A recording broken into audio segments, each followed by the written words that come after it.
Yo, people, welcome back to the YouTube channel. You already know what time it is. It's time for another episode of All You Can Eat Chelsea. Back again with the cast and crew, Miz and Younes. How you doing, boys? There's a lot to discuss today. We're very happy. Miz is frozen. Oh, no, he's not. He's good. Oh? Tech support. He's on it. I think it seems like it feels like he's dialing a number. I don't think he can even hear. No, I don't think he can. he has left the chat. And here we go is confirmed. Miz is in technical difficulties. Younes, how are you doing? I'm good, man. I'm good. I mean, yeah, no, talking about here we goes. We're going to get a load of them, I think, aren't we? Yeah. Good times. You remember when we were like, oh, no, where's the signings? What's going on? When it rains, it pours. Yeah. Here you go. It's bedlam at the moment, honestly. Like, I can't even keep up. As content creators, our families, are the women in our lives will not see us. They will not see us more than you can believe. I said, listen, in the month of breaking news and transfer cycle, you will not see me. I raced to this place to get broadband yesterday because we announced the Cucurella thing, and then the drama happened with the statement, and I was like hopping on Ubers. It was ridiculous. And then people like take down the video, the Brighton statements come out. I was like, I got that as well. Fabrizio is bigger than Brighton. What do you mean? Exactly. Do you think I have time to waste? Mitch, how are you doing, bro? Yeah, man, it's been crazy. I woke up and I had a bit of food, showered and everything, and came down, and then straight away people DMing me saying, hey, here we go. And I didn't waste a single minute. I was straight away live on the button and buzzing. I was singing, I was celebrating, and then the live finished. And then Brighton came up with the statement saying this is not happening. And I lost my mind. I was like, what is going on here? But Fabrizio, he's been going around absolute staunch, saying, we'll see who's lying. And that's when I was like, this guy, he's got 3.4 million or something like 4 million followers. The poor old 10 million followers. 10. Fabrizio. Oh, yeah, he's on them. Yeah. Wow. I swear I saw it at 4 million like yesterday. Maybe on his, I don't know, maybe on his MySpace. Probably. I mean, to be honest, Brighton kind of looks silly. There was no need for a statement to. No, there wasn't. No. No need. Very amateurish. But what happened after that? There was news on Wesley Fofana. There was news on Frankie de Jong. And then late, Fabrizio never stopped. It was like 1 a.m. UK or 2 a.m. UK. He was still pumping out news about Aubameyang. So nuts, man. Yeah. It's insane. I literally, you recorded that video yesterday night, and then he goes and starts speaking about Aubameyang, and I'm like, I really just want to go to bed, Fabrizio. Can you please go? Man just does not sleep. He does not sleep. So we're gonna get into the Cucurella thing in a minute, but we've kind of discussed a little bit. You've dropped a little bit of a hint there, Miz, in terms of we don't have anything to be worried about. We don't have anything to really fear.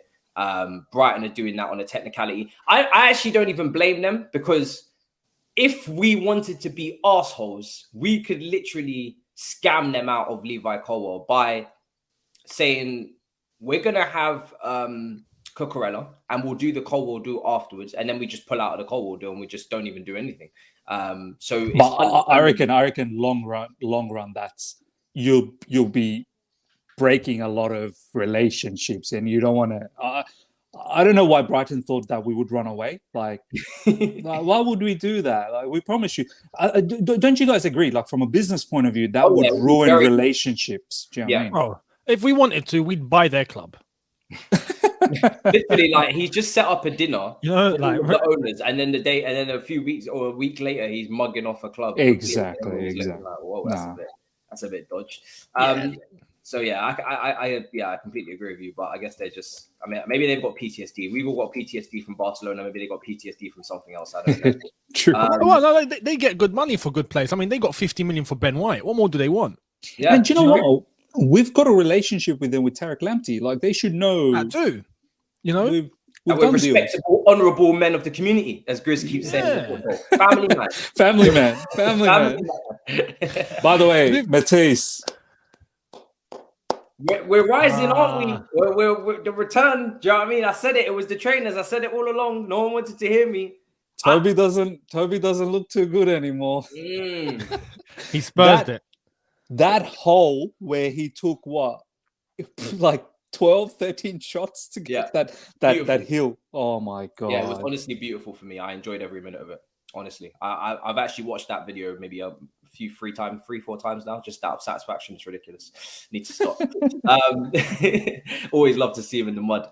But let's get into the first bit of news that I guess nobody. Well, maybe Miz. I don't know if you've spoken about this on your channel because I know you start your shows quite early UK time wise. But Aubameyang, what in the world is that all about? Like, that's just come out of nowhere. In a way, I mean, Barcelona are one of these teams that have overcommitted. I was actually stopped at a bus stop by a Swedish Barcelona fan. He was telling me, I love your content, but you're getting it all wrong on Barca. We're fine. We're good. We're making money. We got money coming in. We're back. Hold that, all this energy. And clearly they need to balance the books. That's why they're so hell-bent on offering us Depay, De Jong, Aubameyang. It sounds like we could have a free for one deal here if the money's right. Younes, how do you feel about Aubameyang? Just initial, immediate reactions when you saw backflip King potentially being linked with us. I got gassed. I won't lie. I've seen some reactions of some people go, no, like what are we doing? Like, and I'm like, no. You've got to read beyond the lines here. Yeah. Aubameyang, I think, would fit right in for us. I mean, yeah, he's not young, but all the boxes that this guy ticks, on and off the pitch, by the way, because we know he's got a working relationship with Tuchel in the past before he went to Arsenal, so he's a lot younger. He's Premier League proven. The guy does score goals in this league, and we already know it. I think he'd fit into the way that we play.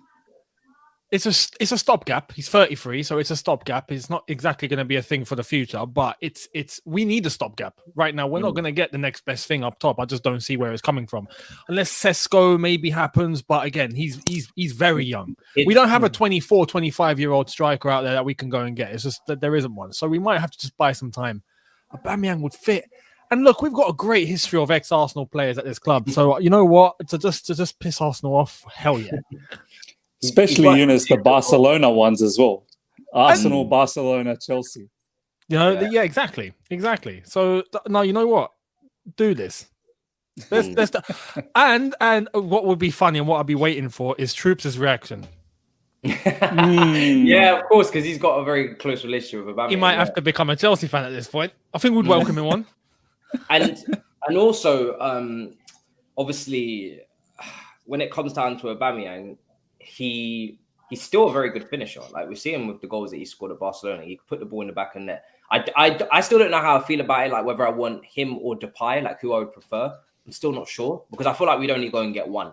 Obviously. Yeah. So, you know, you wouldn't want to take too many players off of Barcelona, and we'd really be looking like a feeder club a little bit with the way they've handled us in this transfer window. I mean, Miz, how do you feel about it? I still don't even really know. I mean, I guess a short-term loan deal would be all right. How do you feel? I had no idea that we were remotely linked. I thought Barcelona was just going for madness. Lewandowski, Aubameyang, Bernardo Silva, Rafinha, Dembele, Ferran Torres. By the way, another little scoop on Barcelona. They're apparently asking UEFA in advance for the Champions League money for the next 2 seasons.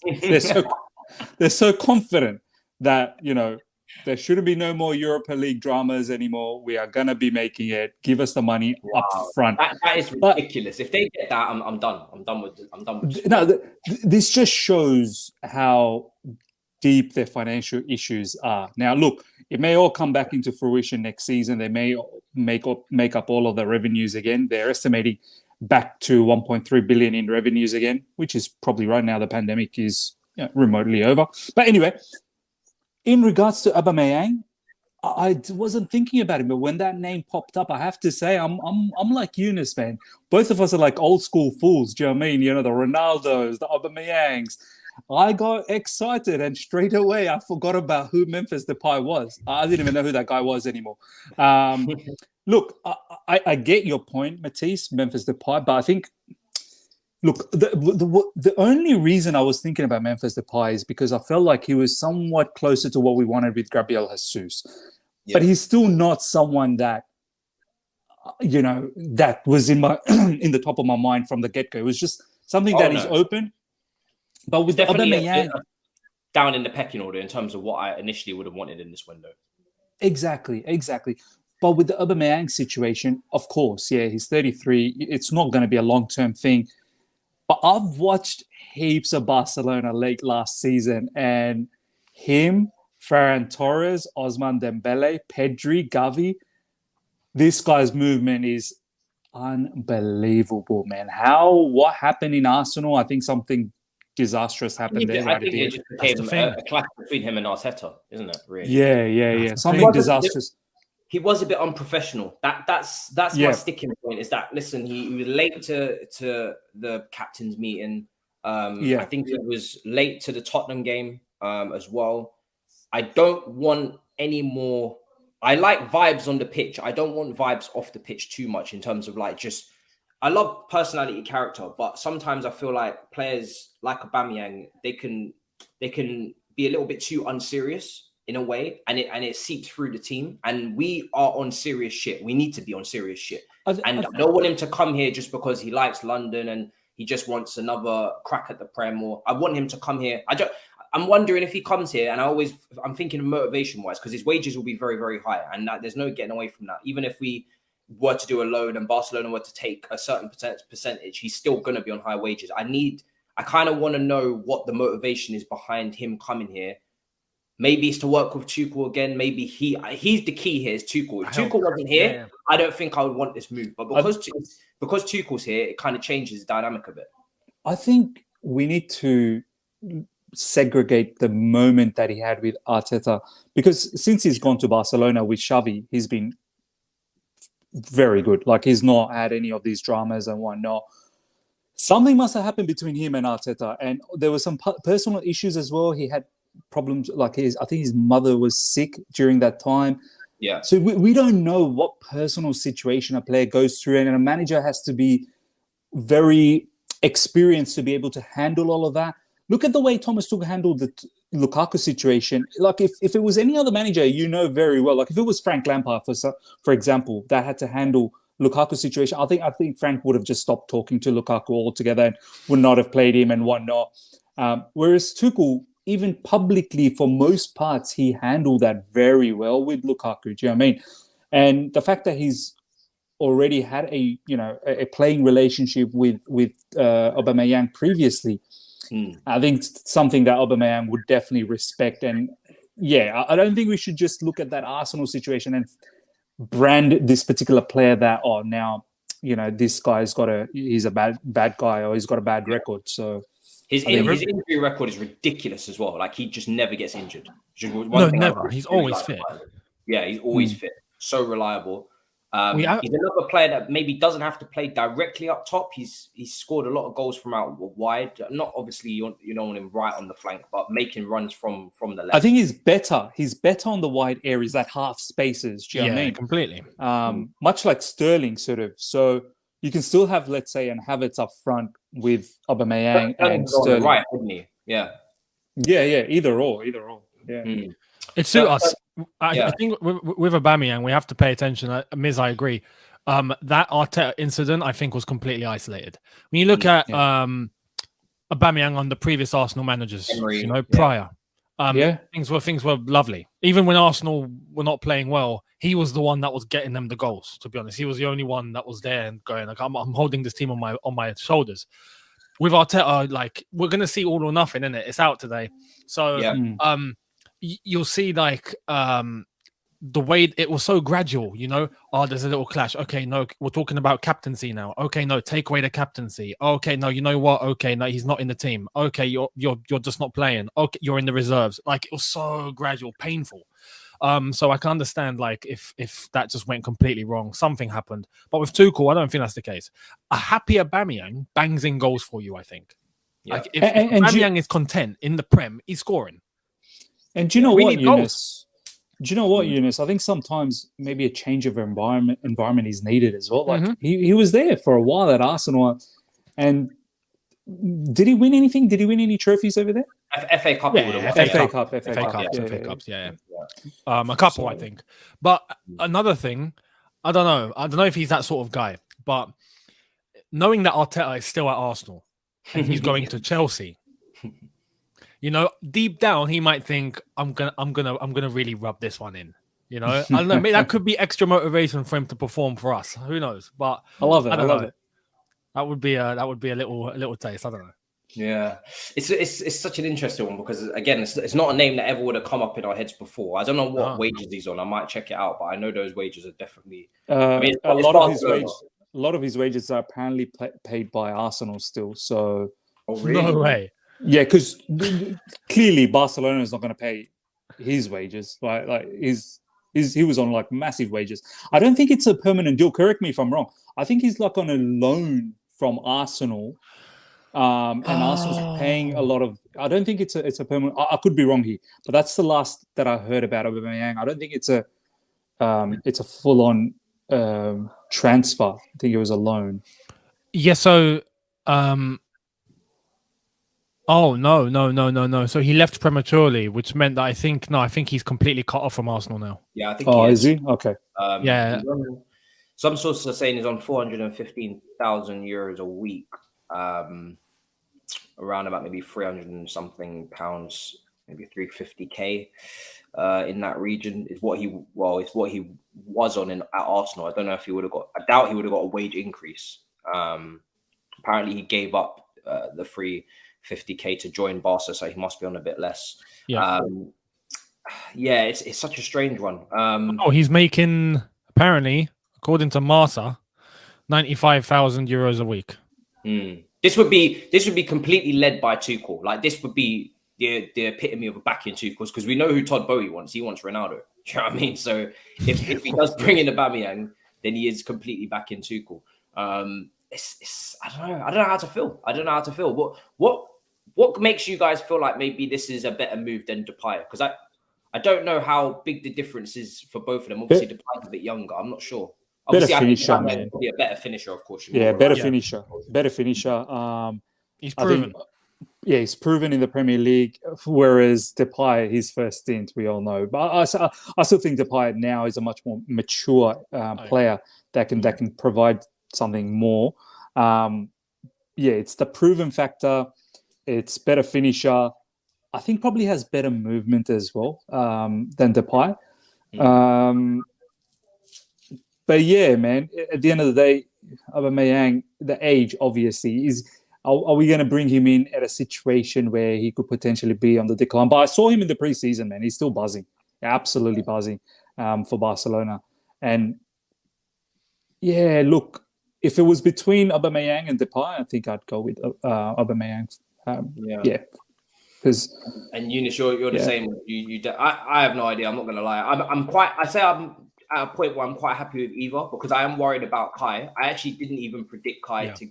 I didn't predict Kai to outscore Gabriel Jesus when I was asked on DR Sports, and I don't. I think Kai will get between 10 and 15, but I don't have confidence in him to get 15.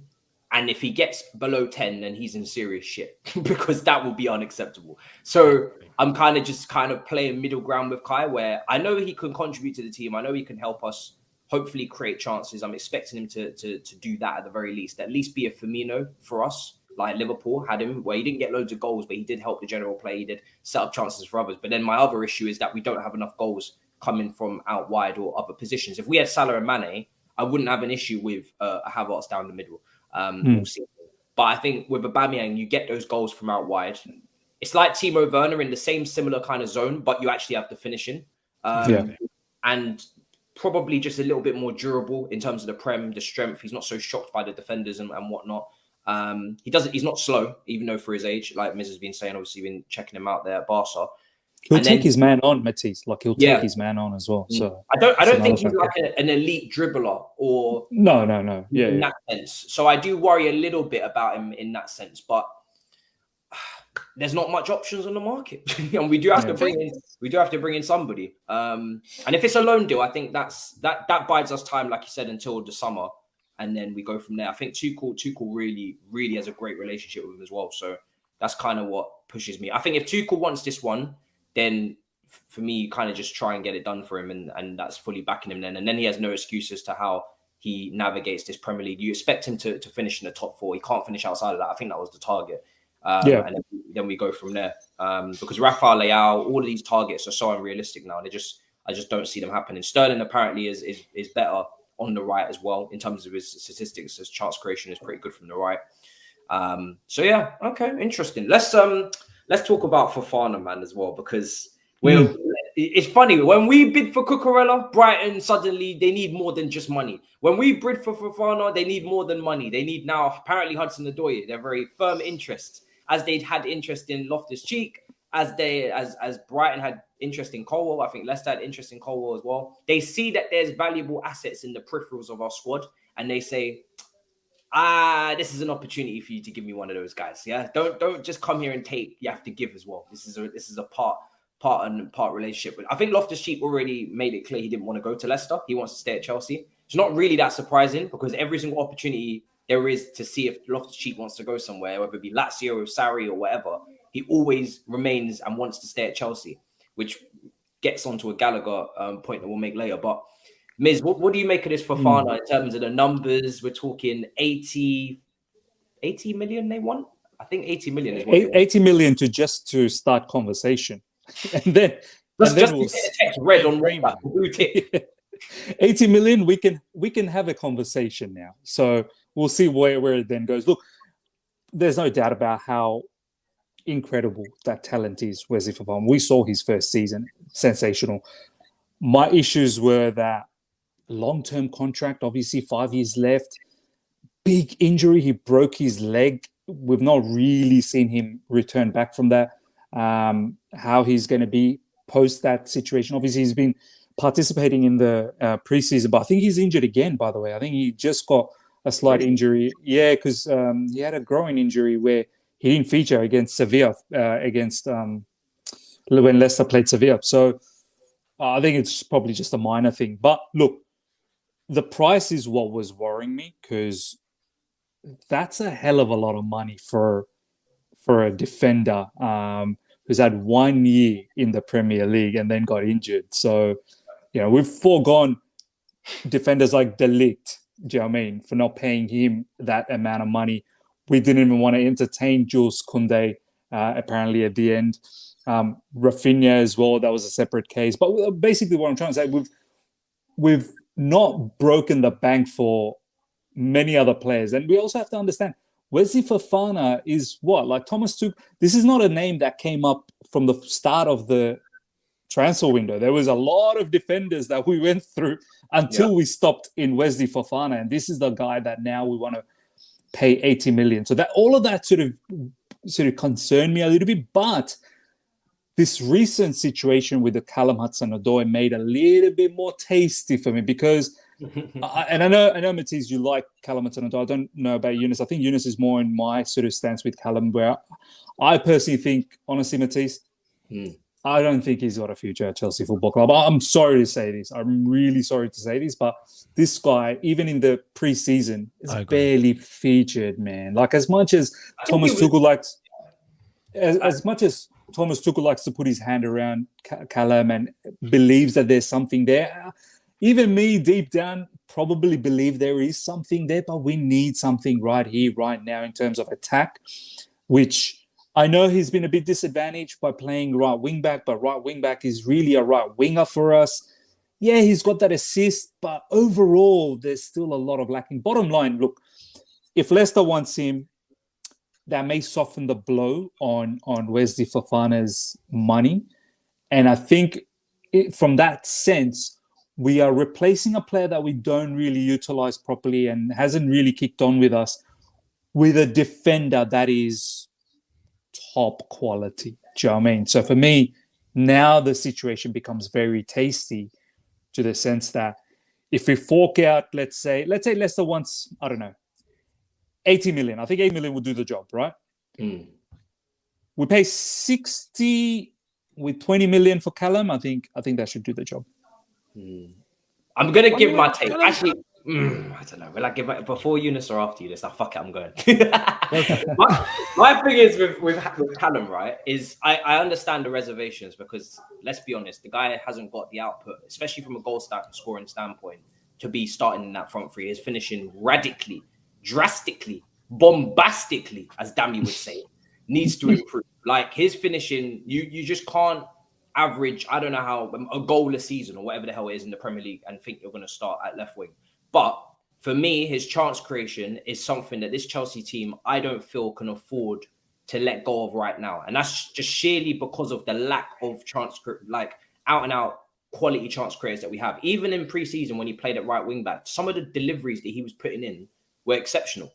And I think that's going to be very much needed this season in a team that could lose Hakim Ziyech. I just can't see Hakim Ziyech staying after him changing agency, the formation that we play that doesn't suit him. Yeah. I would be surprised if he still ends up staying. It seems like his head's been turned. Jay-Z, Rock Nation, they're all involved now. They're trying to make it happen for him. Do you know what I mean? Unless he's going to become an artist and he's going to start rapping like Depay, which is out of the question, I don't see how Habibi vibes.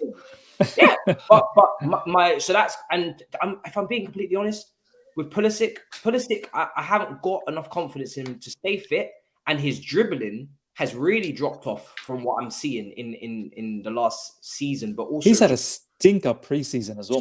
Good. Yeah. I'm not going to lie to you. It doesn't look. Pulisic is not looking good right now. No. At least I know Callum can cross the ball really well. He can switch the play very well, and he's just. I mean, his underlying creative statistics are always there. People will post them on Twitter. Scorecard. How did he get third behind Kevin De Bruyne and somebody else for key passes? For me, when I watch Callum, he does create chances. So I would personally keep him. However, if you do have to involve him for Fofana, I get it. It might be another situation where, again, like Colwell, you put a buyback. I don't know, because I wouldn't be surprised if Leicester develop him and he does well. I do also want Callum to play week in, week out. Hence why I entertained the Dortmund loan last summer, because I don't like him in and out of the team. I don't like him at wing back, then left wing, then right wing. I think it's destabilizing his development a little bit. But if we let him go, I really do worry a little bit about just the front three in terms of who's we need to bring in more players up there, man, because it's just messy, very messy. I don't really know what we're trying to do. I think obviously Pulisic will stay, the American ownership, but even Pulisic, his contract runs out in 2024. This season needs to be a blockbuster one from him, or he has to keep it stepping. He's been there for 4 seasons it will be. Same amount of seasons as Mount broke into the first. Are we perhaps looking at Harvey Vale, Matisse? Like, are we thinking maybe those guys? You know, if Harvey Vale, I don't know. Harvey Vale, I doubt he'll go out on loan because he's in his final year. Chelsea don't really tend to do that. And if he is staying, is he ready to play more games? I wouldn't mind seeing him, but it's definitely a little bit of a gamble. Ideally, you'd want him to go out on loan, but that won't happen. So we'll have to see. But I mean, Younes, what do you make of Callum Hudson-Odoi? Yeah, no, I hear that. If I'm being real, out of the wingers that we have, Hudson-Odoi is probably the one that I'd go to right now. In terms of Ziyech, we know he's out the door, basically. His head's already gone. Pulisic, it's not looking consistent enough at all, injuries and whatnot. But even then, just his form and his demeanor overall just seems to be down. Now, whether that's down to him or down to Tuchel or down to the fact that, it's just not worked out or whatever, it is what it is. I feel like, the player with the most turbulence on the pitch is probably Hudson-Odoi, right? But for me, that still doesn't mean that he is, the go-to guy. He's the best of what we got, I think. Yeah. And there's much more for him to improve on. 21 years old is the only thing that's still in his favor because he's still quite young. And I know some would say the same for Pulisic. But with Hudson-Odoi, because he started off at Chelsea quite young, and then the injury and whatnot, and fair enough. But the vibe, similar to Miz, the vibe that I get from Callum isn't someone that's going to blow up. Or, he's going to tear up the scene at 23 or 24, which is what's expected, if we're being real, compared to some of the other players at that age bracket that are killing it. Exactly. So for now, I wouldn't be against keeping him. absolutely not. But at the same time, to compensate, if we were to include him in a deal because Leicester are so adamant that they want him, we need to buy. Urgently, we need to buy, and we need to fix that forward line, because I would be worried if we let Hudson-Odoi go and then we don't get anyone in, that would leave us in an even worse position. So we only have to compensate for that if we do let Hudson-Odoi go, and if we don't, then cool, we have Callum, and I'm not against that, as I've said, cool. I still think he can contribute, much like we saw in pre-season, comes on impact, and that's good to see. If he does that during the season, happy days, but we still need to buy up top. That front line needs surgery. So do you think, Younes, the other reason why maybe Callum's name's getting thrown around is the fact that Ruben doesn't want to go? And let's be honest, Callum's been featuring in the wing back a lot, and Ruben also has been featuring in that right wing back. True. Is that a sort of connection that Thomas Tuchel's thinking, well, I'm not really going to use Callum in the left wing because predominantly that may be Sterling or at times Mount. With wing backs now proper, they're going to be creating more of the width. So it's the wingers that are going to be more inside forwards for us, the 10s. Is he probably thinking, Callum ain't going to get those positions over there? Like, as much as we want to sort of think about that scenario, is he sort of thinking, look, he's probably going to be suited for the right wing if that's where he's going. And right now he's got Ruben Loftus-Cheek as well. So could that be a play? The thing is with Callum, we know with him, he wants to play on that left-hand side. You know, that left wing forward sort of role. The left side of the front three is his ideal position. And when you look at who we have now, especially with Sterling coming in, the wing back position is covered. That's sorted. If we get Cucurella, no one's playing wing back anymore. Right? It's done. No Pulisic, no Hudson-Odoi, no nothing. And if we're playing Sterling, yes, can play on the right-hand side, but I think even Sterling would probably want to play on that left-hand side, and I think we've brought him to play on that left-hand side as well. He's getting ahead of Hudson-Odoi every day of the week. So with Callum, it's right-hand side or bust. And I feel like maybe Thomas Tuchel looks at the team now and goes, we're covered on the left. We might need some things to do on the right, but I can afford to let Callum go if it has to be a part of a deal. We're not restricted. But if we let Ziyech go as well, we have Pulisic, cool. But if we let Ziyech go as well, as I've said, we need to buy. We have to. If not, don't let Callum go. I think for me, you should just be turning Callum into a bit of a cross spammer. I think his crossing is that good. And I can see Sterling on that back post so often. Obviously, we got Reece James on that side as well. I would just turn him into a little bit of a cross spammer because his delivery over there is really good. You see it working so much. Obviously, now who's in the box to head that ball in? You worry a little bit. Kai, he's decent with his head. He needs to be very prolific up top. But we've seen it with Kevin De Bruyne, Trent. How often do they just get the ball out of their feet and just whip it in? Like if we've got numbers in there, then it's fine. It's when we don't have numbers, which is often, or Kante is the one in there, then that's when things get a bit ropey. I did mention in my Cucurella vid that I felt like Callum Hudson-Odoi could be a decent option at left wing back because he's not as far forward as he would be in the front three for finishing, but he can still, I guess, if Cucurella's playing left side centre back and you want to transition to a 4, push Callum up, similar to what they would have done with Reece James or Rafinha at right wing back. You have Callum on the touchline, but he's also he's able to switch play, he's able to cross from that side.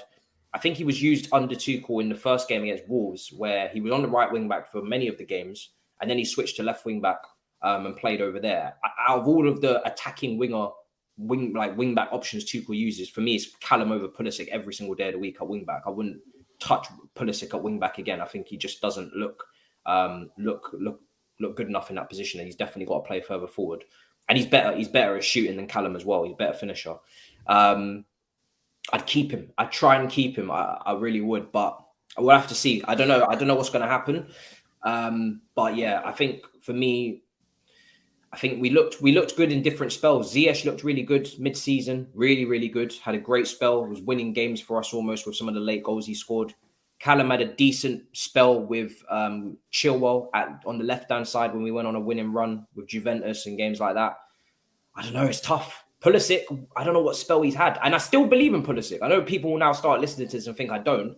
But I'm worried about them equally But then equally, I want both of them to probably stay one more season just so I can have 100% make my mind up on them. So I don't really know. But I mean, Fofana, I would bring it back to him. He's a quality player, man. I think he dealt with us in the FA Cup final, which we lost. Brilliant that day. He does have that injury, but you know, all the sports doctors on Twitter seem to be pretty fine with that. There's no worry there. With that leg break, he seems to have come back well, even though it's only a few games. And we do need a right side centre back because, you know, we've got Cucurella when he signs, Koulibaly. I don't know who else, if Malang Sarr is going to go Monaco and Cole is going to go. But you have left side centre back options there. You don't have much on the right. You really only have Trevor. And I don't want to see Reece too much pushed back there if we can help it, because I think he's too key going forward. So, yeah, it'll be interesting. But let's also talk about this midfield, because it was mentioned about Ruben Loftus-Cheek. For me, it's a game of the eights, right? Because we all know we have too many eights. We're clearly just sticking with the back three. There's only two midfield positions. Looks like Jorginho's going to stay, potentially new contract. Kante, the same thing.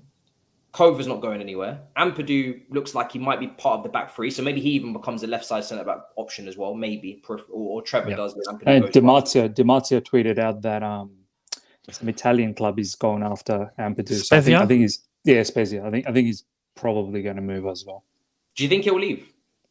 There's literally no spot for him. Is it like, I don't know if he's going to be okay to just get that odd sort of game here and there. As much as I would have loved Ethan Ampadu to be a Chelsea player, really wanted him to be a Chelsea player so badly.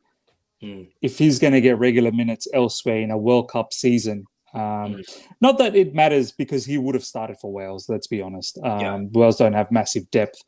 But with all the sort of options now we have, as you said, Koulibaly, Cucurella, possibly in the left CB. In the middle, you could still have, if we get Wesley Fofana, you can have Wesley Fofana, you can have Thiago Silva. On the right, definitely Wesley Fofana. There's still Chalobah. At times, Reece James as well, because Thomas Tuchel has hinted last season, you can't afford to play Reece James week in, week out in the wing back, because there seems to be something not right with his body, which his body composition needs to understand that up and down sort of scenario on that right wing. So there could be possibly. So Ethan Ampadu and the midfield is stacked. It'll be very difficult, man. It'll be very, very difficult. So I think, he's probably going to move too. I don't know how I feel about that, man. This is rough. I mean, we all know everyone can't make it. We've said it many a time. It's really strange because Ampadu, everybody was kind of lauding him on Twitter and going on a massive, massive war. Simpsons. The pitchforks were out, charging towards the house. Levi Colwell, how dare you question your future at this football club? You should stay here, work hard like Ethan Ampadu. And now potentially Ethan Ampadu is also going to leave, which would be so ironic. I think he's again, another positionally versatile player that in a season of World Cup, 5 subs, I think it's important to have. Of course, it depends on whether the player sees enough minutes, like you said. He's played right back, could maybe be an option at right wing back as an inverted option to make it 3-man midfield to help on those transitions. Centre back, back three, he's got experience. DM area, I know he's played mostly centre back in the middle under Tuchel. I kind of thought maybe he might give him this Marquinhos role, not responsibility in terms of minutes, but role in terms of he could be that middle centre back like David Luiz was that could play DM. And then that player moves up and down and gives you an easy switch from a 4 to a 3 defensively. Because obviously it's very clear that out of possession, he wants the 3. He wants the 3, whether that's for Jorginho, whether it's for Silva, whether it's for whoever, he wants the 3. But then maybe in possession, especially against teams we dominate, transitioning to a 4 is great because we can get more numbers up, whether that's Cucurella moving to left back from the 3, whether that's Ampadu in the middle moving into DM, any of these, even Reece James at right wing side centre back moving to the right, any player that can move across or upwards and not force us to make a sub is valuable. So I saw value in him there. But if he goes, then I think someone's going that people love. It's either Ruben, it's either Connor, it's either Ampadu. One of these guys are going somewhere. Younes, I'm going to ask you a dangerous question. Who would you choose? Who would I choose? Yeah. Easy. Barkley. Don't go anywhere. Don't go anywhere. Don't go anywhere. That's too easy. No. Look, yeah. In midfield, we've got 7 options. Kante, Jorginho, Kovacic, Gallagher, Loftus-Cheek, Gilmour, Ampadu. Technically Ampadu, right? That's included. Oh, So, and now we've got Chukwuemeka, right? So we've got 8. Oh, yeah. Chukwuemeka. Oh my god. Oh my god. I completely forgot about that We haven't guy. even spoken about Chukwuemeka. You want to talk dangerous? We can Ampadu's talk dangerous. Ampadu's gotta go. Ampadu's gotta go. Listen. With all those options, look, Kante's not going. Kante, the thing with Kante is his contract situation. Will he renew? Right? And maybe we're preparing for that down the road. I've got a feeling we won't get money for Kante. I think when he ends at Chelsea, he just leaves. Right? Or, he gets too old and that's it. It's game over. Or he retires, or I don't know, right? Jorginho, not now. Later on, he'll definitely go back to Italy at some point. When? Not sure. But for now, he's staying. Kovacic, 100% staying. Gallagher, he's definitely getting used. He is definitely getting used. There's no way he doesn't get used. With the season he had at Palace, yes, pre-season, it's been a bit, touch and go, but the whole Chelsea squad were touch and go this pre-season, let's be real. So Gallagher, I think, gets used. If anything, Loftus-Cheek, I think, will be very, very underutilized. In January, if he does stay, January, he'll probably go. Even if it's a loan or something, he'll probably go. Gilmour, he'll probably go off on a loan if we can find somewhere. And Ampadu, I think, will leave. So that will bring everything back down to 5. Kante, Jorginho, Kovacic, Gallagher, and Chukwuemeka. And then Gilmour probably on a loan. Loftus-Cheek, if we can find a loan, if not a permanent, I'm not quite sure. And then Ampadu will probably leave. So that's how I think it's going to go. Yeah, you I bring agree. up Chukwuemeka, and I'm going to keep saying his name, and maybe me and him will rehearse on WhatsApp phone calls so we can keep getting it right. I see some of the people in the comments be like, "You're getting it wrong." I said, "This is what I do." I got so much hate, Miz. You pronouncing. I'm like, dude, I'm not. I'm sorry, I can't pronounce. But I'm trying. I think it's Chuku. It's Chukwuemeka. Chukwuemeka. I think that's. I hope I got. Oh, is it? I'm kind of just assuming Younes got it right, and I'm running with him. I got told I was right by Nigerians. Then we listened to the Nigerians. My Nigerians also said, they broke it down for me. They said it's Chuku, Chkoo, Chuku, Emeka, Chukwuemeka. That does make sense, Chukwuemeka. Yeah, let's go with that. Let's roll with that. When Sharpay keeps got to think Nigerian. In the mirror and I feel like I need to I just keep doing that in the mirror. Do you know what? You bringing this up? This is absolutely call him Carney. Call him Carney. Matisse, call him Carney, by the way. Carney, let's just go Carney. Yeah. Let's just go Carney right now. We can call him Double C. Yeah, CC. He's obviously been announced. Chelsea have come out with an announcement. They played ITK with their own statement, agreeing the fee before any journalists even knew about it. 20 million. That's the equalizer with Barcelona because they wanted him apparently as well. So if we get him and I don't know, we get Aubameyang or Depay or De Jong, we can pretend that they really wanted to keep those players and we can make it 2-2. So the comeback is on. With this one, again, he's another 8. We're going to win this war. Yeah, we are going to win this war. He's another 8 that doesn't. There's not an 8 position in the team, right? So and we're going to speak about De Jong as well because I know Miz and Ryan have spoken about it a lot on their channel. If we get De Jong, that's another midfielder. Oh my god, my head is doing circles right now. So we spoke about this a little bit on the byline yesterday. I was speaking to Alex as well. With Connor in particular, because Ruben, like we just said, for me, and I said it in my last video I just put out, I feel like Ruben is more valuable to the current team right now than Connor. Maybe Connor in a few years, as he keeps developing, might be more useful than Ruben because he's obviously a lot younger. But when you look at Ruben being able to play right wing back and play it to a good level, Southampton away, great performance, Real Madrid away, great performance, pre-season, good performance. It's an option, especially in a team that can't get Dumfries right now, can't bring in this, can't bring in that. We may just offload that to a Loftus-Cheek. And if Callum stays, maybe he's competition for that as well. They can battle out for second choice right wing back. What a dream must have been for them playing these positions. But Connor, again, I don't get the plan with Connor. I keep saying it. If he's not playing in the 8, and then we don't have really a 10 position either, it's kind of like inverted wingers. Mount's just about adapted to that role.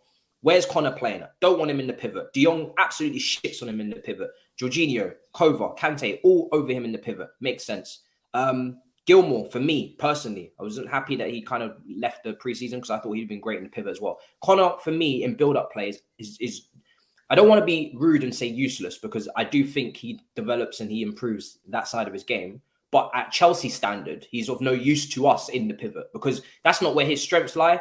And we don't need help in build-up right now. If De Jong was to ever touch this club, there's just no need for him to even touch that area. He's the kind of player that everyone at Palace was getting gassed because of the counter-pressing, which is kind of what Kante does. So he replaces a little bit of that. The goal scoring, which Mount was trying to add to his game and added a little bit, which he replaces that as well if either of those players need resting. And he crashes the box. He gets in the final third. If you want that, why play him in a pivot where you're now leaving someone like Jorginho out to dry or whoever, De Jong, leaving them out to dry in transition? So if you're not going to, and if does he get into the front three in a position where you need to be comfortable, we've spoken about it before, out wide on the touchline in case those wing backs invert, or you need to be, very sound centrally in terms of chance creation, creativity. Final ball needs working on. I don't get it. And if I'm being completely honest, if you come in with a 35 million pound bid, 40 million pound bid, one of those mid-table teams, even without a buyback, I'm personally taking it. And it's nothing against him. I think he's a great lad. He wants to be here. He works really hard. Tuchel loves him. But if Tuchel really loves him, why are we looking at all these midfielders? Why has he just brought in Charlington from Aston Villa? And Charlington. I just can't. It just doesn't make sense to me. I'm not understanding what's going on. I think there's definitely been more naturally gifted players like Musiala, who's gone to Bayern Munich, that suit our team, things like that. So I'm not overly gassed. I'm like, okay, he's someone that needs to keep learning, improving, working hard. I'd take the money if this guy's playing from Aston Villa and he's in the first team. I don't really see the room. I'll be honest, I don't see Gallagher being used in the pivot. If I'm being real, I think you brushed upon it, but I don't see him being used in the pivot because I think everyone knows that in the pivot, that's just not where he's meant to play. But in the same way that we talk about competition in various positions, we talked about Chilwell and competition, Reece James and competition, the centre-backs and competition, the wingers and competition. I think Gallagher and Mount are going to have competition. I think it's going to be those two where, as you brushed upon it, if Mount needs rest or if there's games where it's more suited for Gallagher to be playing, I think it's going to be those two going in and out of each other. I don't think it's going to be a situation where both of them play together again, unless if we down the line end up with 2 8s. Cool. And I think that's also in mind for Thomas Tuchel because we're not sticking with this formation forever. And Gallagher is a young lad who's just come into Chelsea properly. He's had good loan spells and, there's going to be time. It's not going to be, I don't think it's going to be a decision made tomorrow or this season. So I think down the line, there is a thought process for us to eventually go to a back four or try various different things out and use Gallagher and use other players in different ways. But for this season now, if we're sticking with this way and this only way, I think Gallagher gets used, but I think it's going to be him and Mount constantly in and out. That's how I think it's going to get used.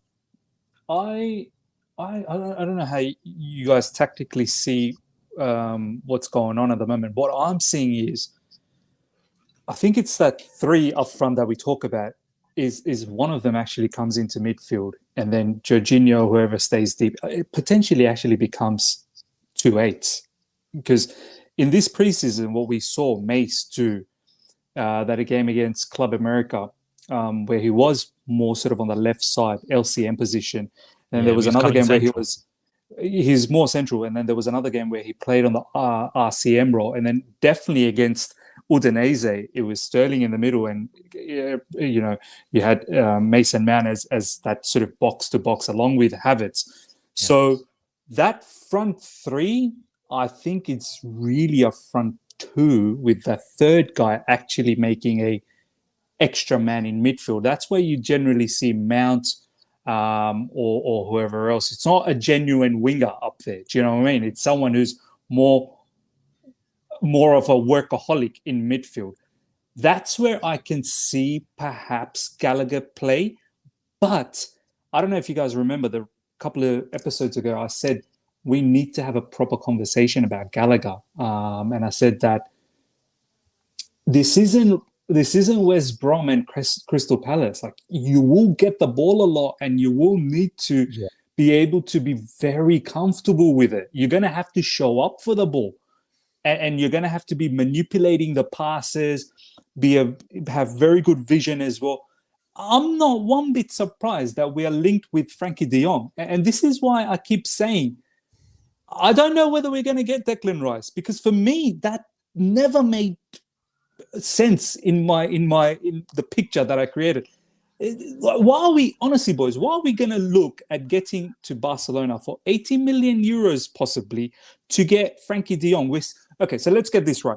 We're possibly looking to maybe pay 80 million for de Jong and maybe also 70 million for Fofana, but we're not looking to break the bank for Declan Rice. Do you know what I mean? Like, it just makes me think that I don't know. I don't really think that was ever what would you do that with Frankie de Jong? So I think from Conor Gallagher's point of view, the message that I'm now reading in between the lines is you got to get better with your ball playing ability. There's a reason why Kovacic is there. There's a reason why Jorginho is there. Even Kante, I think over the years, I've really picked up on his driving with the ball skill. Now he's slowly picking up shots from range. He can definitely improve on his passing, no doubt about that. But there's a value for Kante for many other facets besides the ball playing with the ball facets. I think Gallagher, now with Chukwuemeka, from the little clips that I've seen and some of the things that he's done with Aston Villa, and also some of the things that he's done for England under 20s or 19s. Yeah. Right. He's very comfortable with the ball. He's very comfortable with the ball. He knows how to drive with the ball. He knows how to shoot from range.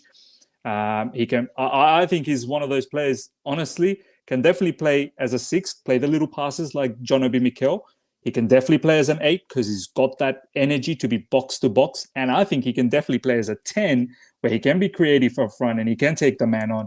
This kid's 18, man. You can turn him into anything that you want him to be because it's his development age right now. I'm concerned. I don't think we'll let go of Conor Gallagher because of the stunning season that he's had last season with Crystal Palace, but he's got to pick things up. He's got to develop in other areas that perhaps he didn't get to touch on when he was on loan. And I think we also need to give benefit of the doubt because he hasn't had a Premier League season with us yet. We're just starting. So we give him that chance. We'll see how it goes. Tuchel will read it as the games go by. 4 competitions. We'll see how we do. We'll analyze it better when the season really gets into the nitty gritty. I think with him, where I'm confident about him is in that Mason Mount role against Man City away, Tottenham away. When we need somebody who gives a little bit more athleticism to the midfield, maybe where we're not going to dominate possession as much, there'll be space to run in behind. There'll be space to transition, to counter. He was really good in Palace's big games against Man City, against Tottenham. They took a lot of points off them. The games where I don't have a lot of confidence in him from what I've seen is low blocks. And now we're playing him in the front 3. That's all right. Burnley got relegated. It's fine. That's where I'm like, I'm going to need to see a lot more from a creative standpoint because it's all good playing in that front 3 to be a workhorse, to be a road runner, to counter press. But we need actual quality. That's why we don't. That's why Matisse. That's why we're 4th for big chances created. That's why we create such little chances for Lukaku at the start of last season to the point where he's exceeding his XG. That's why we don't score enough goals. It's not just the fact that we can't finish. It's also the fact that we don't create enough chances. And that central chance creation that I'm talking about, it will be with de Jong bringing to the team if he comes, with Charlington if he comes. Well, he's already here from Aston Villa. Charlington. I don't know how many minutes he's going to get. But you know, Nigerians are going to have a problem with you, bro. Nigerians are going to come after you, bro. That's his Western name. That's the Western name that he's been given now. You know how everybody has their Western name. He's been given. But for Carney, I don't know. It's going to be interesting. He does look very exciting. I don't know too much about him. Like you said before we recorded, 12 Premier League appearances. Even though he was at Aston Villa, I didn't watch loads of Aston Villa because I don't think we had any players over there either. But because he only had 2 starts, he was mainly the under 23s that people are talking about with him and whatnot there. So again, he must have had a lot of reassurances to come to us because he had a lot of options. Tuchel has definitely had a conversation with him privately, it seems, according to reports. And there's a lot of people saying that he's going to be in the first team. Like you said, he does look a little bit more what I like from a midfielder in terms of, I want my midfielders to be creative, man. I want you to be technical because at the end of the day, like I said, if we want to go down the Gengen press, I don't know, run route, then I don't know, maybe we want to be the next Liverpool. But if we're going to do that, the whole structure of the team needs to be changed because we need goals from the forwards then, and we need the forwards to be very good at chance creation and scoring goals. So I'm interested to see what happens with him, but I do think, Gallagher's under a little bit of pressure there. Because remember, I know Gallagher right now is happy to stay and to work hard, but he's also broken into the England team. He's also, the World Cup's also coming up. He's also used to playing regularly for Palace. So I think Gallagher will definitely stay and work here to a certain extent. But if he's not getting anywhere near enough minutes for his own career, I don't expect him to just sit there and put his proper Chelsea badge on and just sit there and wait, because his market value and his trajectory he's known now. People are speaking about him. So you don't want to put that in jeopardy and become like a fifth choice midfielder for Chelsea, which is in danger of what's happened to Ruben a bit. And he's become a little bit of a utility player. I don't think, these guys want to be at right wing back in a couple of years' time because they couldn't break into our midfield. So it'd be interesting. We didn't speak about Cucurella yet, and Brighton's Brighton, man. Brighton taking after who put that song out, Younes, that was called Statements? I can't remember. Was it Central C? I'm trying to remember. I can't remember. Why have I done this? remember when we had the last one where I thought of a song as well and I couldn't think of who, and the comments had to bring it up later on. I can't remember who it is. Yeah. I think it might be right on that one. Surely that's a lot more obvious. I should have known that. No, I don't think it was. No, I don't think it. Maybe it's not. No. Oh, it's T-Way. I'm thinking of T-Way. Yeah, I don't think it's as bait as what I thought it was.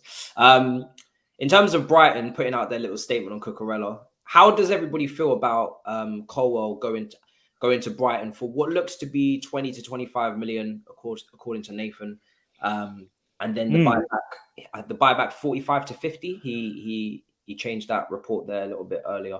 Not bad, is it? 25 million. Not bad at all. 20 million for developing Colwell, maybe. If there's a buyback there will be a buyback there if we bring him back. I was expecting a buyback. Yeah, no, stick 60 or 70 on it. 40, 45? Yes, please. Because we can take the risk at that point. It's a win-win. He goes to Brighton. If he blows up, cool, no problem. We can explore the option down the line. In the meantime, we get Fofana. Fantastic. Oh, no, not Fofana. Sorry, Cucurella. Both. We need both, yeah. We'll get both because we're not getting hijacked anymore. But that Twitch twerker still tried to play games with us, but then he was like, "I'm only joking." He scared the daylights out of me, bro. I'm only joking, guys. I'm only joking. I have to. No, you know what? On his end, I rate it because I think if in his shoes, I'd probably do the same. I'd be like, I've got an entire fan base in the palms of my hands. I control them. Yeah, you know what? Fair play. Because we have to take the L on that one. But with a buyback of 40, 45, if he does really well, cool, fantastic. We have to delivery. 1 sec. Great buyback. I'll take up from Younes's point.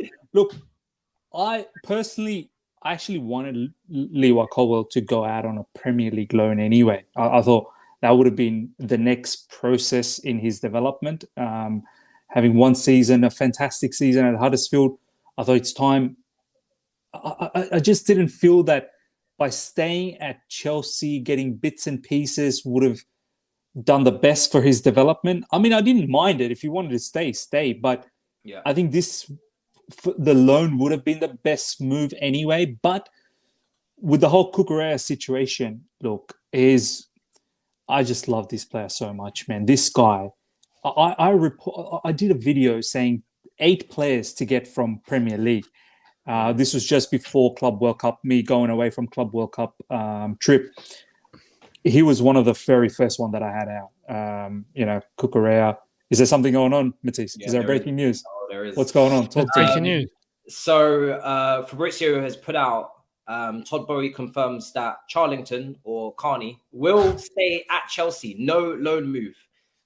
He's one of the most exciting young players in Europe. We are delighted to add such a talented young individual into our squad for the new season and beyond. So there you go. No 20 million. He was never going to be loaned out. Like, that's what I thought. Never. Like, he was too good for the academy. 20 million. Do you know what I mean? And he's already featured in the Premier League, and he's done. I think I remember I saw 2 assists from him. They were very top quality assists as well. Aston Villa begged him to stay. They gave him a bumper deal. He just had offers left, right, and center. I'm telling you, some brothers in our midfield need to pack up bags immediately, because it's just. And then you think about Frankie de Jong, the day is long then. Going back into Cucurella's situation, man. Yeah, I wanted him way before, like Club World Cup, pre-Club World Cup. When I was leaving, I had the video out. I was talking about Cucurella, and I remember, man, that game against Arsenal earlier on in the season. He tore Tomiyasu apart. And it was from then I was like, whoa, can you imagine having a left-sided player like Cucurella? So for me, Matisse, Cucurella is like, 3-in-1, man. You can play him LCB, left wing back, left back. And he can be devastating from any of those positions. People think, I saw Toby quote tweet you, that LCB wouldn't get the best of him. Hey, you wait till you see him in LCB and bomb into the opposition box, and scoring from those areas. Like, people don't understand the LCB and the RCB could be so dynamic if you have the right players to do so. This is why I badly wanted Jules Koundé on that right side, because both Jules Koundé and Cucurella, they have got midfield qualities. Can you imagine defenders turning into midfield with the ball? So yeah, look, for me, Levi Colwill, I still think he's a superstar. The buyback is perfect. I loved what Younes said in his video. It's like a glorified loan. It makes sense, man. It is a glorified loan. But what a club to go and develop. Brighton under Potter. I would have loved Billy Gilmore to go there as well. I think Billy can, because it's a buy, so it's not a loan for Colwill. If I'm Billy Gilmore, I'd be looking to go there. Develop under Graham Potter. Learn your trade. I think it's pretty much a like for like, because I think Cucurella would have been used as a LCB at times over there. So I think Colwill goes in and in that spot. Colwill goes in and becomes an LCB over there as well. Learn your trade, my man. Do your best, and if you do develop into the player that we all think you will be one day, hey, we get you for 40 to 45 million. Like, and this kind of just destroys the myth of Tuchel not rating young players, which I don't like. Such a dramatic term that he doesn't care about the future, he doesn't care about young players. That's not true. You need to be more specific. He doesn't maybe choose the young players you want him to choose, and that's been a case with me at times. Like I said, I would have wanted Gilmore to stay in the pre-season tour. I would have wanted Levi to stay over Malang Sarr. Not all of this is within his control to a degree, because with Colwill now, it seems absolutely imperative that he's involved to get Cucurella. Malang Sarr is not as wanted, and obviously Monaco and Fulham were obviously after him, but not as highly valued in terms of involving him in deals of this magnitude. But he's using Gallagher, or he's at least looking like he's going to use Gallagher. He's tried Ampadu in pre-season. We see what happens with him. He's brought in Carney. He's trying to keep Broja. He's played Trevor. He does use youth.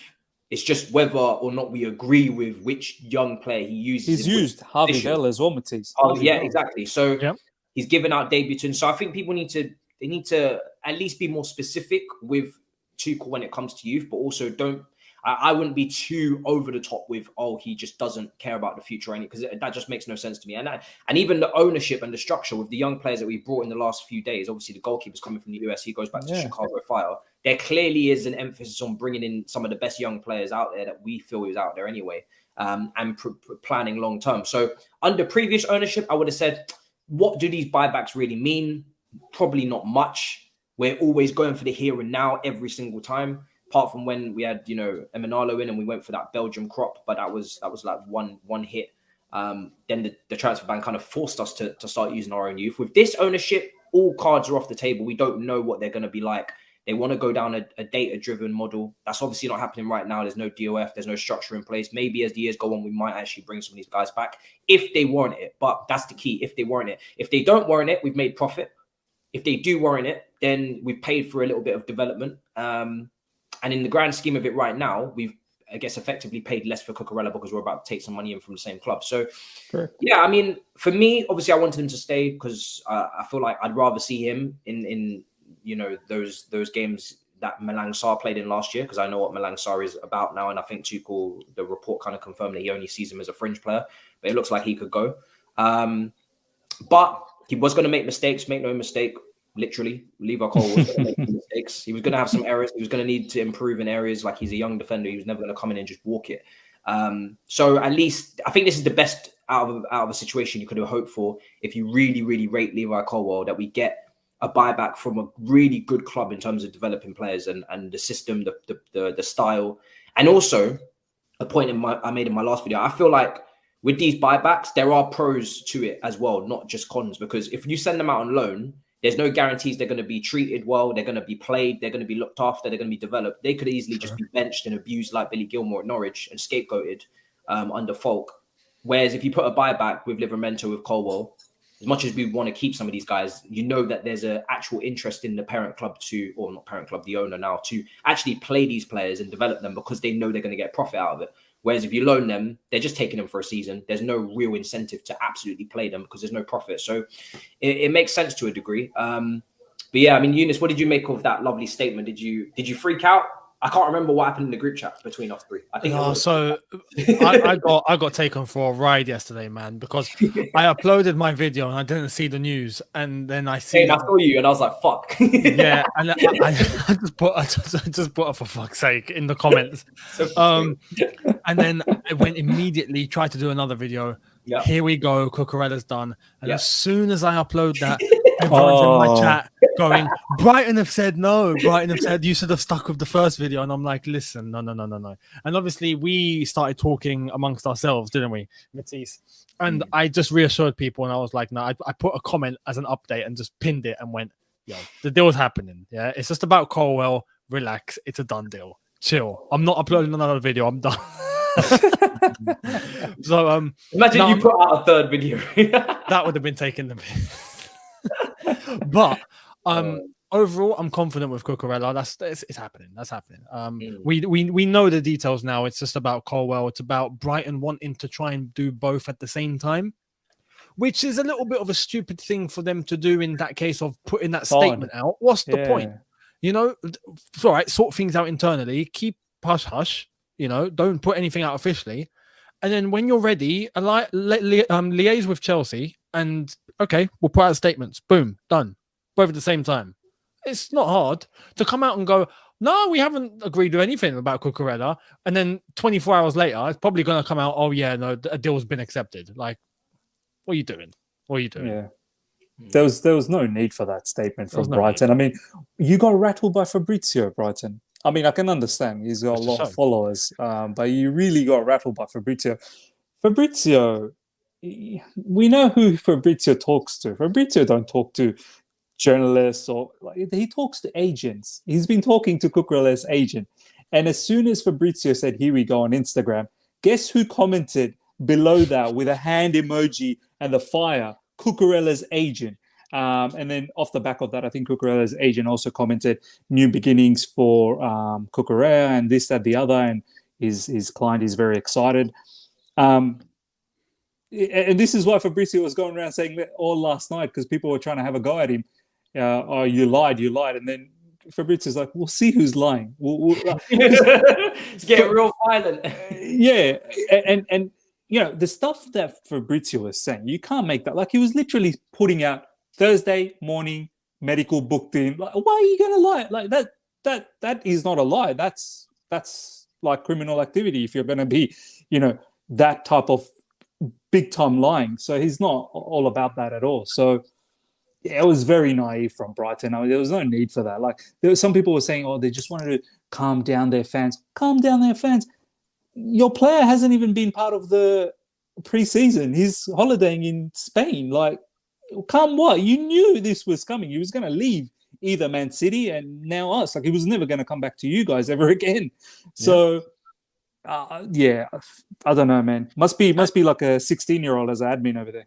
Honestly, like, if there's a chance that there's nothing even close, like it's not happening anytime soon, fair enough. You quash the rumor, cool. If this is a deal that might happen in 2 weeks, even that short, but 2, 3, 4 weeks, okay, cool. But this deal will probably come out tomorrow. Like, what are you doing? just don't put anything out, and then put the statement out when you know you're gonna put the statement out, because we all know you're gonna put the statement out. So just crazy. Faffing about all over nothing, to be honest. But I can understand why obviously they won't announce it before we let Colwell go. Of course. So they don't get absolutely destroyed in terms of like mugged off. But you know, like I said, that would be strange behavior from us from a business standpoint in terms of trust. A lot of teams would have trust issues then doing deals with us, and long term there will be no more good meals for Todd Boehly and the rest of the directors. Unless if Todd Boehly is secretly like mafia, and he does things with a smile. Good meal. Yeah. Good meal. Sasha, what's his name? Sasha Baron Cohen. Good meal. It's good to see. It's good to see though that we're making moves. It's definitely exciting. Obviously, I don't think Cucurella will be ready for the Everton game. Hopefully, then the game after that. It'll be interesting to see if Carney's on the bench for the games coming up in the Premier League as well, because obviously we've got 5 subs, and God help us all in terms of the rest of the window. I know as content creators, like I said, we'll not see our wives, our families. Pray for us in the comments down below.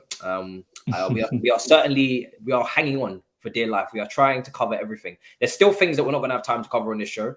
We've got to wrap up. We didn't get to speak too much in depth about De Jong and what position he'll play, but I guess we'll wait for a bid, at least some more firmer, concrete, news to come out on him before we really start speculating how it's going to work in a pivot, who he's best paired up with, etc. Because I feel like his wages still need to be deferred, how that's going to go. So this is probably a deal that will take a lot longer to get done than we would wish. And yeah, I mean, I don't even know what else there is. Have we missed anything else before we wrap? I think we probably have, but at this point, we can't keep up. We really can't keep up. No, this information will be outdated in 10 minutes. Well, I better get to uploading then. If it is in the comments, just beware that we recorded this at 12:18, the 4th of August on a Thursday. And obviously that's now irrelevant come 2 p.m, but we shall see. Someone put in my comments yesterday, and I thought it was hilarious. You should just do a 24-hour TV broadcast at this point. just stay live. Stay live. This is why I strategically I try and go as early so that I cover whatever is the initial bit of news, and then whatever is covered, and then whatever isn't, I then have the second one much late in. Like I'm the latest out of all you guys. Yeah, right so then at the end. You can't do a midnight madness. He can't do it. He can't do it dirty on me, Fabrizio. He cannot do it dirty. Well, there you go. Definitely the tactic to apply. I'm trying to somehow negate how I should go through this. Do you know what, Matisse? Younes's time is dangerous. I've noticed when Younes very dangerous. Younes goes from about 7:30 to about 8:30. That's his time frame. I swear to you, that is prime time news. That is news central. Saw yesterday. We literally saw this in the flesh yesterday. But it's happened to Younes a few times lately where because he goes at that time, things change. I don't even I just watch news during that time. I'm like, you guys play everything out because I'm gonna go right after. I don't know how Younes goes, because a couple of times it's happened to Younes where he's dropped a banger off a video, but that news is irrelevant now. And I'm like, oh my God. I saw it happen yesterday, and I was like, because if it happened to me, I swear I would be punching walls. I'd be like, listen, because I told you my situation. I'm having to travel to this Airbnb to do shows and stuff because of my broadband. Wow. So when I come here, whatever I record is going out, because it costs me money to get here.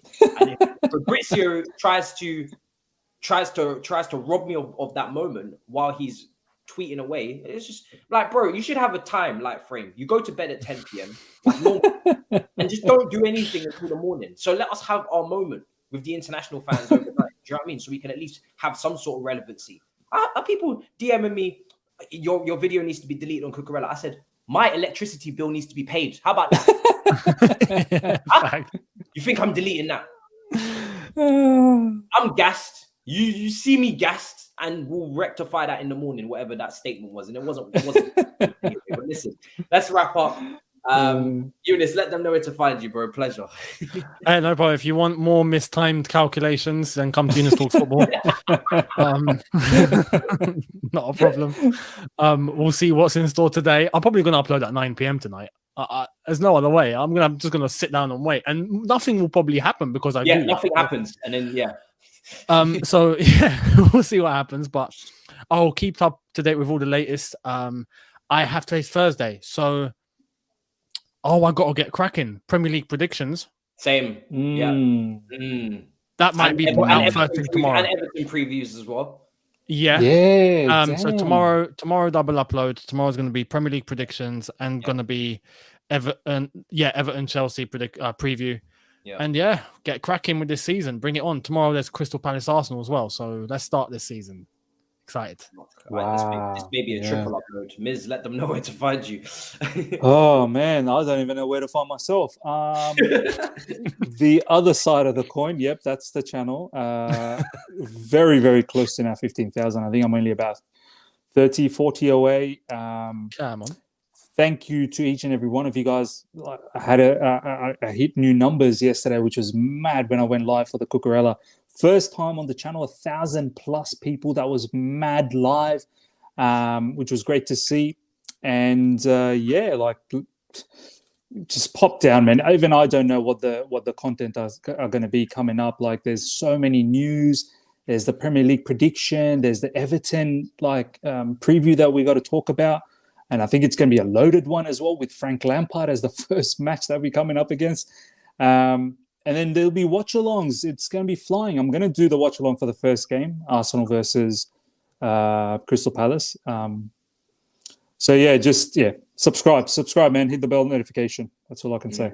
Yeah, for me, I think you'll be excited to know, fellow companions and subscribers, and you're definitely getting triple upload somewhere, because I've got a lot of things I want to talk about and not many gaps in the algorithm to place them. So you can expect Premier League predictions. You can expect Everton preview, the continuation of Everything You Need to Know series on that Everton preview, and maybe even another one, because again, the press conference and whatnot. The Arsenal Palace game, you just listen. If Arsenal lose, you'd be damned if you think I'm not reviewing that. And if they do win, then you'll be damned if you think I'm not going to bed early. And we're still keeping up with the news. So yes, the agendas will run. Anytime a Big Six team loses, I'll be sure to put out a review. When they win, we'll pretend like it didn't happen. We move. It would be so Arsenal to have a banging pre-season and lose 1-0 at Palace. I would love that. I would love that. This is what we need. This is what we need. So until then, people, big up your damn selves and pray for our families, because they won't see us in a bit, people.